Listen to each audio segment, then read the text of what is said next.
Hello everyone, I look like a frazzled English woman happily today in my turtleneck and frizzy hair, and I have been noticing on BookTube a lot of my favorite booktubers are talking about trends that they don't want to see in 2024 in terms of books and like the discussion of books online. And though I do have opinions about that, I wanted to offer my 2 cents for no reason about book trends that I want to see in 2025, whether they're continuing from 2024 or not. To be honest, all of these trends are really specific to what I would like, and I hope you relate because I truly just made this to present to you today to talk about my preferences and what I want to see in 2025 and maybe beyond in the book conversation online and as I read books in the next couple years. So that is what I'm going to talk about today.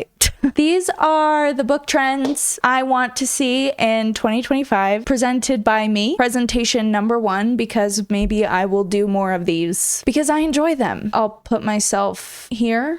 I don't know. I might be floating around a lot throughout this video. I am not a professional, so please excuse me. These are some obvious disclaimers, okay? Number 1, most, if not all of these trends are subjective, as I said. A lot of these things that I would like to see in 2025 are truly based on my reading preferences and reading experience. Number 2, if you disagree with the things I like and don't like and want to see in 2025, that doesn't mean you still can't have a silly, goofy time with me while you're here. We're all fine. The last disclaimer is I'm doing this because it is fun. I am not claiming that this is well researched or profound or really of any sort of value. I am doing this because it looked really fun and I had fun making this presentation. Those are my disclaimers before we get started. Okay, trend number 1 that I would like to see in 2025 is yearning. Okay, I have over here Talking at Night by Claire Daverly. This book, I know a lot of people compare it to Normal People, and yes, it is Normal People-esque in vibe, where it's the classic story of the timing is never right, but we're perfect for each other. The yearning and longing in this book, oh my goodness, please,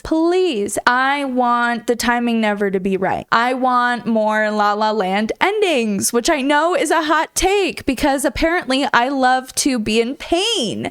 I can't give a book 5 stars if I'm not in pain somehow, if I am not crying, screaming, throwing up, okay? I really love to emotionally torture myself when I read. And so for me, as a not romance girly, but I really try, I want to find romance books I love in this coming year. This book is one of them. And I know probably a lot of romance readers wouldn't consider this romance, maybe more like fiction-y, whatever, I don't know, but I want more of it. I want more of these books and more of these stories in 2025. I want character studies. As I say here, I want to be pulling out my highlighter. I unfortunately borrowed this book from the library when I read it, so I couldn't be actively highlighting, but there were so many things. This is just how you do a love story. This is a true love story for someone like me, where I feel it transforming my neural pathways as I read it, okay? That's just my preference, and I want more of these books in 2025. Have I said 2025 or 2023? Oh no. Hopefully I've said 2025. The next trend, number 2, I would like to see in 2025, smart leads. I want brainy, smart leads, which maybe you're like, that already exists. And if it does, please tell me what to read in the comments, okay? Because I want female main characters who are clever and clumsy and really, really smart and not necessarily the strongest of the group. I don't want a CrossFit girly right now, okay? And that's just because I am not a CrossFit girly. I want female main characters who are clumsy clumsy and clever, but I do want to learn from Bella. We don't need to go that clumsy, but I want cleverness to win. I want sneaky. I want scammy. I want now you see me vibes, which I guess is kind of heisty too. I just want some brain. I want some brains. I want, as I put, a hero warrior prince man who wins because he chose to be soft, and I'll put clever. Okay? Perhaps this is niche. Again, if you have recommendations for me, please put them in the comments, because this is the kind of vibe I want from my main characters. Also, I want to feel the sweat dripping down my back because of how much there is at stake. That's just a tangent apparently I had on this slide. It doesn't really have anything to do with smart lead characters. Whatever. The next trend I would like to see in 2025, trend number 3, is especially niche to me because of my new favorite series that I found this year, which is the Murderbot Diaries. I say that I found this year like I discovered this really cool, unique series. This is a very popular sci-fi series on BookTube and in the world in general at large. I found out this year, as someone who has never been interested in space or sci-fi, that I am interested when it involves a really lazy robot. I want a robot who is kind of human.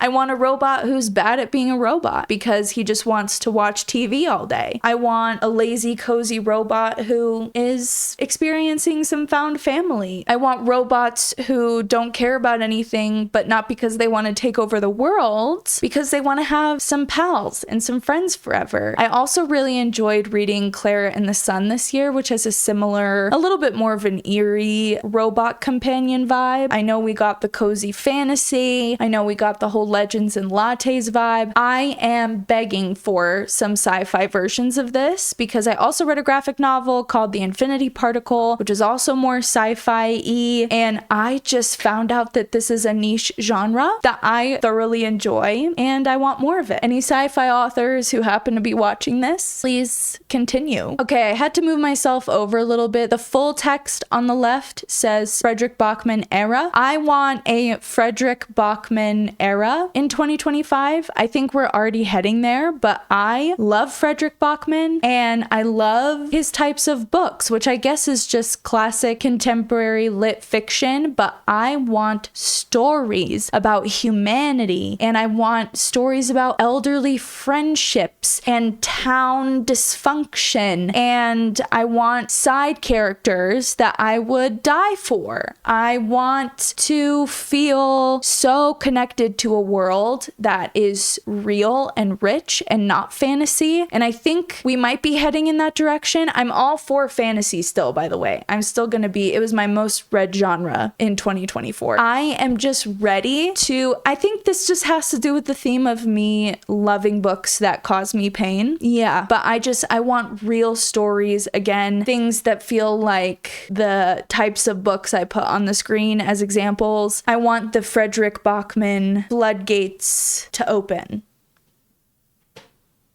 These are also just more genres I want a renaissance of, which maybe this is just because, again, these are genres I really love. I think, though I said fantasy was my top genre, if statistics were able to break it down even more, I am just a sucker for magical realism. I think it's my favorite genre, potentially, and I want a magical realism / dystopian renaissance. I think since we're getting another Hunger Games book, we're already well on our way with this, but I am so ready, okay? So ready. Give me more Babel. Give me more, what's another magical realism book that I really love? Divine Rivals, historical magical realism. Also, I will say, I do have a side note here that I put in a little PS. Please stop marketing books as a new Hunger Games, because the Hunger Games series is still actively occurring. You can maybe say for fans of the Hunger Games, but I am so sick of looking at a book description on Goodreads online and hearing it say that it is the new Hunger Games, exactly like Hunger Games. I don't want to read a book that's exactly like the Hunger Games. I'll go read the Hunger Games. You can create a wonderful dystopian adventurous world that has Hunger Games vibes without telling me that it's gonna be the new Katniss Everdeen girl, okay? I don't know. I don't know what I'm saying. I'm just really sick of seeing that on books, because it creates a really unrealistic expectation as a reader. And often it doesn't deliver. Just stop. I'm looking at the title of what is on the left slide and I'm realizing that it is coming across very aggressive. Okay, I am not coming at you aggressively with this, but as a reader of historical fiction, I need us to start choosing a different war. I need more historical fiction that is not British and not about World War II. I have some examples on the screen, but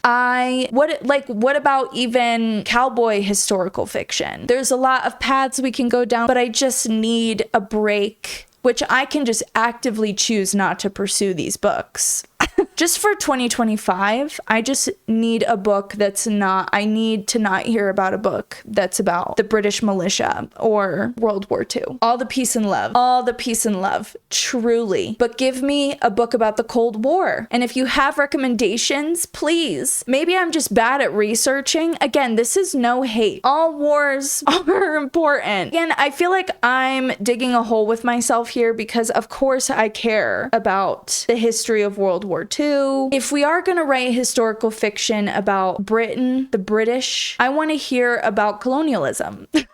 I want more, and it's just because I love the stationery shop. I want high stakes historical fiction with a subplot of romance that's just not set in World War II. Okay, that's it. Next, graphic novels. We need more of them. I fell in love with graphic novels this year. I've always liked them the past couple years, but this year I was just head over heels. I dove in. I read so many graphic novels and I just need more of them. I'm starving. I want some more cozy graphic novels. I have some examples of the ones that I like. If anyone is interested in writing one or has recommendations for me, we just have to get into them. We need to start a buzz. We need a buzz about graphic novels. I'm starving for more graphic novels. Okay. Okay, these next two are just overall things I want to stop seeing in 2025. I do not want to see any more books with playlists, which I think that might be a hot take. Again, like I said, this is so subjective, but I want more books with recipes and content warnings in the front. Okay. I want more books with recipes, period. Give me a recipe and not a sticky bun recipe. Give me a good lasagna recipe. I just think recipes are wonderful in books. I read my first Abby Jimenez a couple days ago. Hey, the content warning right at the beginning of the book. I need more of that because I am someone who goes into books totally blind. I don't like looking up tons of reviews. I'm not actively looking for descriptions and tropes and plot summaries. I want to go in having no idea, and that has caused me immense pain in the past. I just think that was such an easy thing for Abby Jimenez to do, and it was so thoughtful. This one is just one I have to put out there. Please, no more stickers that I cannot remove. I want some covers that don't have stickers that I can't remove. I'm buying a book with a beautiful cover, and when that beautiful cover has an ugly emblem on it that I cannot remove, it's devastating to me. To be dramatic about it. I just need them to not be like, I need it to not be like this anymore. We have to find another solution. Can it be inside the book? Can it be on the back? Or can we just be able to remove the sticker without destroying the cover? Like we're going into 2025. We have to find another solution.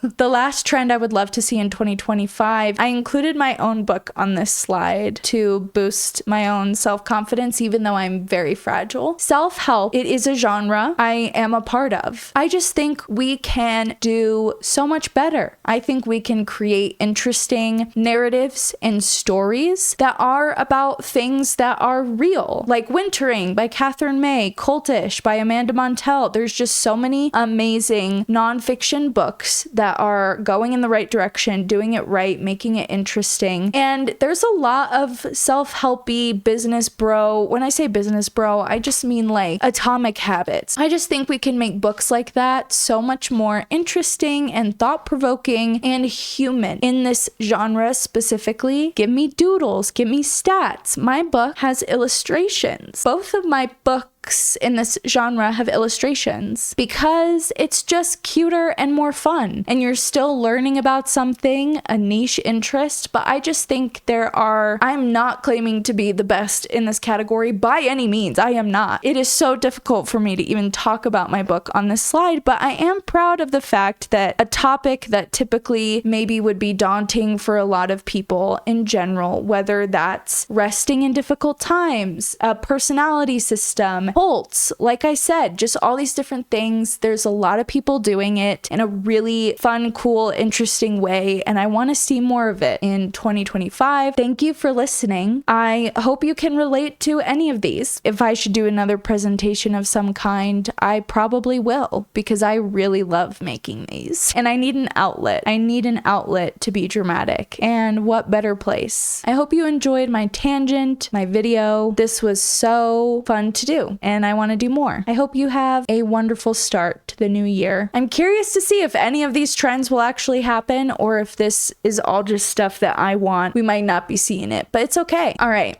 bye.